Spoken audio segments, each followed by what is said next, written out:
पता है? नहीं, आपको लास्ट में गैस करना है किसकी स्टोरी थी, ठीक है? पहले सुन लीजिए फिर गैस करना है, ओके? तो ये स्टोरी छोटे से बच्चे की है जो तमिलनाडु में रहता था। उसका नाम था रविशंकर नारायण जी। अब उनका नाम इतना लंबा क्यों था? क्योंकि वो रविवार के दिन जन्मे थे, इसलिए उनका नाम रवि था।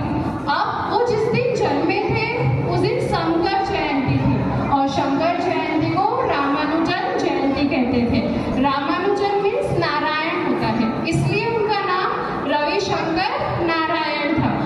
वो अपनी फैमिली, मम्मी पापा बहन और दादी के साथ रहते थे।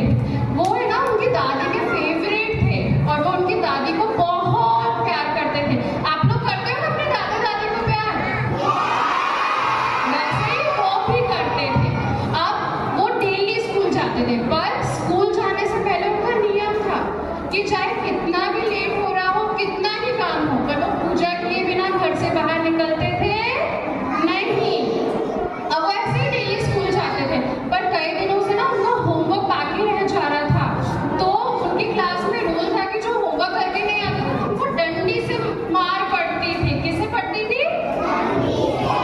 तो क्या हुआ, जब भी सर है ना उनको मारने आते थे, उनका हाथ अपने हाथ में लेते थे डंडी से मारने के लिए, तो मार भी नहीं पाते थे, खाली उनको देखते रहते थे। और पीछे से पूरी क्लास बोलती थी मारो मारो मारो, पर वो मार ही नहीं पाते थे और उनको स्माइल देके चले जाते थे।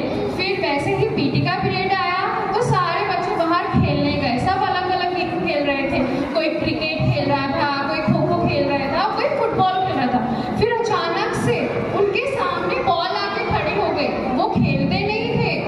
अब सारे बच्चों ने बोला कि बॉल को मारो और हमारे पास फेंको, पर वो बॉल को मार ही नहीं पा रहे थे, उनका पैर उठ ही नहीं रहा था। सब बोल रहे थे फेंको फेंको, पर उन्होंने बॉल को मारा नहीं और पीठ दिखा के चले गए। तो अब टीचर